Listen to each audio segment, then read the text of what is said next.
Interim prime minister ہمارا decide ہونے جا رہا ہے، تو کیا لگتا ہے آپ کو کون ہو سکتا ہے؟ اچھا بھائی، اگر آپ مجھ سے پوچھیں تو میں یہ کہوں گا کہ آپ تو بہت دیر ہو گئی آپ کو سوال کرنے میں، کیونکہ بہت سارے لوگ تو ڈیسائیڈ کر بیٹھے ہیں۔ اور وہ کون ہے؟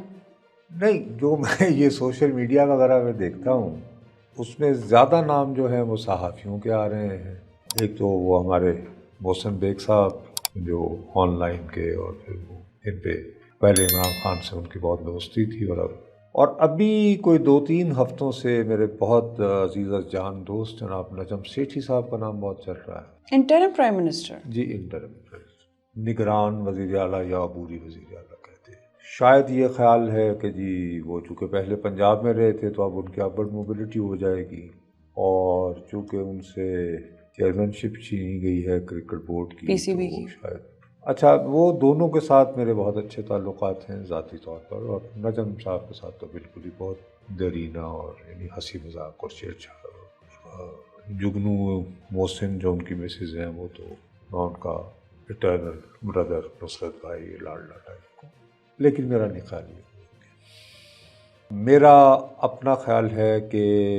کوئی بھی صحافی، اللہ کرے یہ میرے منہ پہ نہ آ کے پڑے، لیکن کوئی بات نہیں، اگر لوگوں نے اتنے نام پھیلا رکھے ہیں تو میں کم از کم میں بھی ایک بےہودگی کر سکتا ہوں تاکہ آپ میرا مذاق اڑا سکیں کہ آپ نے تو یہ کہا تھا۔ میرا اپنا خیال ہے کہ کوئی بھی صحافی عبوری پرائم منسٹر نہیں ہوگا۔ مجھے شبہ ہے کہ کوئی ایسا شخص ہوگا جو کہ معیشت کے معاملات کو سمجھتا ہو، کیونکہ دیکھیے ہمیں ایک یہ جو سٹینڈ بائی ایگریمنٹ کیا ہے ہمارا IMF کے ساتھ، ہم نے اس میں تعطل نہیں آنے دینا، اور اس میں یہ کہ ہمیں آئندہ 9 مہینوں میں یہ جو $3 بلین کا یعنی وعدہ ہوا ہے، اس کی اقساط ملتے رہیں، اس کو یقینی بنانے کے لیے ضروری ہے کہ کیئر ٹیکر گورنمنٹ کی جو کمانڈ اینڈ کنٹرول جو ہے وہ کسی ایسے بندے سے ہو جس نے کہ فائنانس کو ڈیل کیا۔ تو یہ تو انڈرسٹوڈ سی بات ہے کہ اکانومی کو جو بھی تھوڑا بہت اسٹیبلٹی چاہیے وہ تو کسی اکنامک ایکسپرٹ کی ہی ضرورت ہوگی، صحافی کا تو کام نہیں ہے۔ اس کے لیے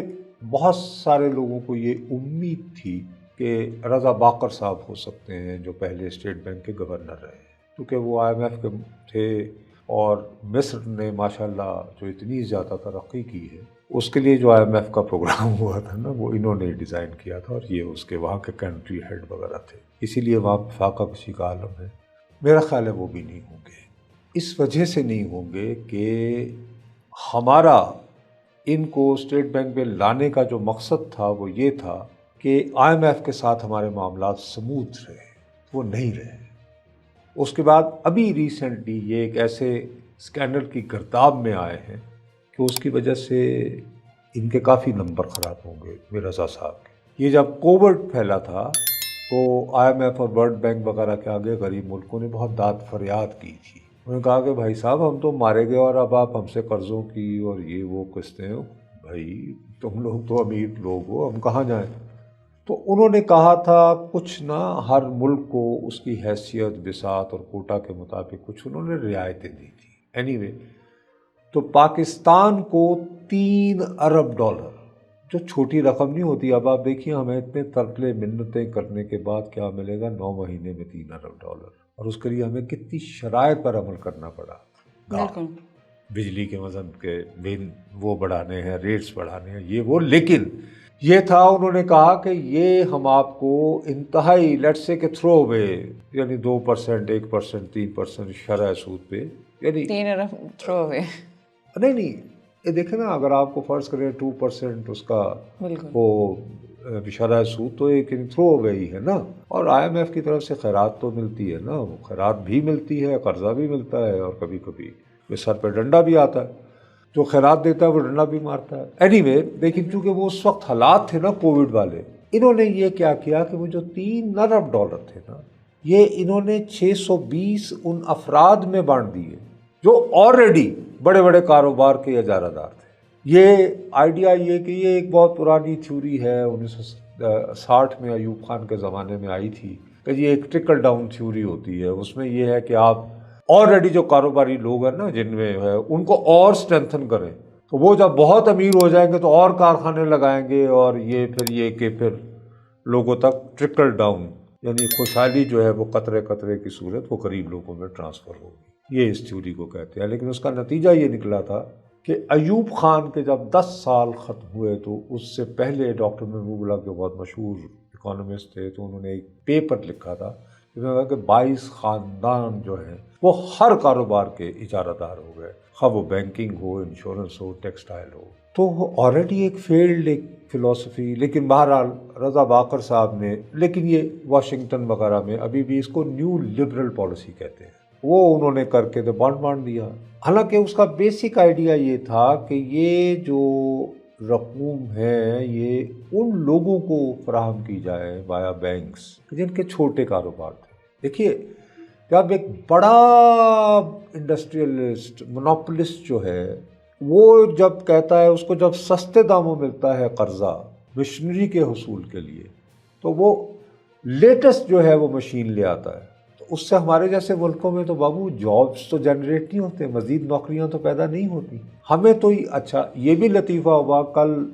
میں دیکھ رہا تھا ڈان ٹی وی کے ایک پروگرام میں، کل یا پرسوں کی بات ہے، خرم حسین صاحب ہمارے بہت اچھے ماہر معیشت ہیں جو کہ معاشیات کو ایک عام آدمی کی زبان میں سمجھاتے ہیں، ورنہ باقی تو ایسی وہ انگریزی لکھتے ہیں جو کہ اکانومی کا اکنامکس کا پیپر ہے وہ تو۔ انہوں نے کہا کہ میں جان بوجھ کر ابھی نام نہیں لے رہا کیونکہ میں ڈاکومنٹس کی تلاش میں ہوں، لیکن یہ جو پیسے دیے گئے ان میں سے ایک صاحب نے جو بڑے انڈسٹریلسٹ تھے، انہوں نے مشینری کے نام پر اپنا نجی طیارہ خرید لیا۔ تو اس سے اب وہ پبلک اکاؤنٹس کمیٹی نے یہ مسئلہ اٹھا لیا ہے اور وہ اب بینکس کو مجبور کر رہے ہیں کہ آپ ہمیں ایکسپلین کریں کہ آپ نے وہ 620 لوگ جن کو یہ آسان اقساط پہ یہ 3 سے 5% شرح سود، اصل تھرو اوے تو یہ تھا، بجائے اس کے کہ فرض کرو جیسے آپ ایک ینگ ہو اور آپ کوئی اسٹارٹ اپ کر رہی ہو اور آپ کووڈ کی وجہ سے بالکل گھر میں بیٹھی ہوئی تھی، اور آپ نے اگر تھوڑا سا کوئی دکھا رہی تھی پرومس، تو آپ کو کوئی 20-25 لاکھ روپیہ قرضہ مل جاتا کہ آپ اس کو ایکسپینڈ کریں، کبھی کووڈ کے زمانے میں گھر بیٹھ کے چلو جی انٹرنیٹ شیٹ وغیرہ پہ، آپ کو پوچھنے والا نہیں تھا، کیونکہ اگر آپ کو وہ دیا جاتا تو آپ اور 4-5 بچوں کو جو ہے اپنی ایج گروپ کے آپ ان کو جاب دے سکتی تھی۔ تو یہ کرائیٹیریا نہیں بنایا گیا کہ ہم یہ پیسہ جو ہمیں آیا ہے $3 ارب کو چھوٹی رقم نہیں ہوتی، اس کو 3 سے 5% شرح سود پر ہم ایسے لوگوں میں بانٹیں جو زیادہ نوکریاں استعمال کریں اور جابس کریٹ ہوں، اپرچونیٹیز کریٹ ہوں۔ تو وہ رضا صاحب نے اس کی وجہ سے جو اب وہ یعنی کہ اور بھی کہانیاں نکل رہی ہیں، تو میرا خیال ہے کہ پھر اس سے غلط یا صحیح، دیکھیے ایک ہوتا ہے کہ جرنلزم نے آپ نے بھی سنا ہوگا کہ ریالٹی سے زیادہ پرسیپشن میٹر کرتا ہے کہ لوگ آپ کے بارے میں کیا سوچتے ہیں۔ تو ان کا پرسیپشن یہ بنا کہ یار ایک اچھا موقع تھا جب ہمیں ایک ونڈو آف اپارچونٹی ملی تھی پوسٹ کووڈ ایریا میں ٹو اسٹیبلائز آر اکانومی، تو انہوں نے اس کو آلریڈی جو اجارہ دار سیٹ تھے ان میں وہ رقم بانٹ کے تو وہ بھی بھٹا بٹھا دیا۔ تو وہ بیسکلی چیز فیل ہی ہوگی نا، ایک اسٹریٹجی جو ایک کام آ سکتی تھی ہمیں، اب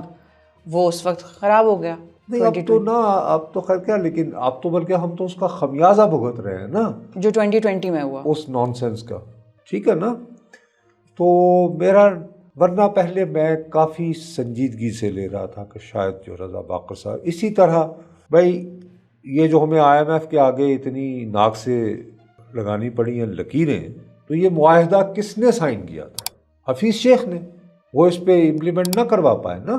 تو اب وہ کیئر ٹیکر پرائم منسٹر بن کے وہ کیا کر لیں گے۔ لیکن بہرحال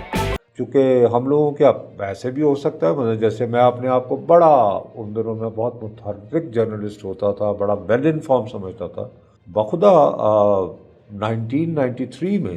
جب میاں صاحب کی گورنمنٹ گئی اور پھر کرائسس ہوا، تو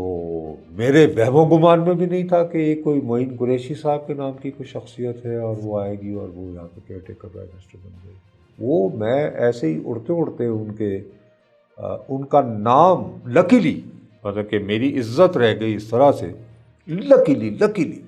کہ مطلب کہ وہ کل یا پرسوں آ رہے تھے، ابھی تک کسی کو لوگ مختلف ناموں پہ جیسے آج کل نہیں وہ پتنگیں چڑھ رہی، تو میں نے ان کا نام سنا، تو میں نے پوچھا کسی سے، تو میرے جو فادر ان لا تھے وہ اکانومسٹ تھے، انہوں نے شکاگو سے PhD کیا تھا، تو میں نے ان سے پوچھا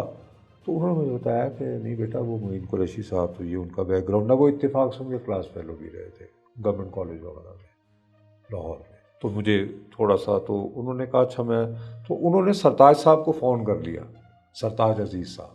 انہوں نے کہا کہ وہ بھائی کیا، میں ابھی نصرت بتا رہا تھا کہ معین قریشی صاحب کوئی وہ، تو وہ ہنس پڑے. انہوں نے کہا کہ یو مسٹ اپریشیٹ، وہ کافی انٹیلیجنٹ ہے. تو انہوں نے داد دی، مطلب انہوں نے کنفرم کر دی نا میری خبر. تو اس طرح پتہ چلا تھا. مجھے خدشہ ہے کہ اگر اس طرح کا ہوگا تو کوئی اور معین قریشی نہ آ جائے. اور آپ کو لگ رہا ہے کہ اس کے چانسز ہیں؟ خدشہ ہے. میں صرف اتنا ہے، میں تھوڑا سا کانفیڈنس کے ساتھ کہہ سکتا ہوں کہ جو نام گردش میں کر رہے ہیں، یعنی جو ابھی جو چل رہے ہیں نا،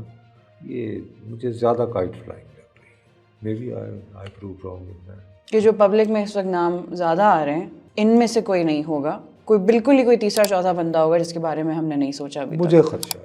مجھے خدشہ ہے. تو اس سے چیزیں پھر آپ کو لگ رہا ہے کہ اکنامکلی بہتر ہی ہوں گی، یا وہ بھی ٹائم پہ ہی پتہ چلے گا اوبویسلی؟ نہیں، میرا اپنا خیال ہے اس بارے میں بہت کلیئرٹی ہے ہماری بہت حکومت اور ریاست کے طاقتور اداروں میں کہ آئی ایم ایف کا یہ جو پروگرام ہے یہ ہم نے مکمل کرنا ہے. اس کی اپنی ریپرکشنز ہوں گی، اچھے اور برے پوائنٹس ہیں، لیکن میرا خیال ہے کہ یہ، کیونکہ اگر آئی ایم ایف کا آپ کے پاس خط نہیں ہے تو آپ کے برادر ممالک نے بھی آپ کی مدد نہیں کرنی ہے، چائنا نے بھی نہیں کرنی. وہ چاہتے ہیں کہ کوئی نہ کوئی چیک رہے. No one is willing to write blank cheque for you. وہ دن گئے. ہمارے لیے تو پرابلم ہی ہے ہر طرف سے.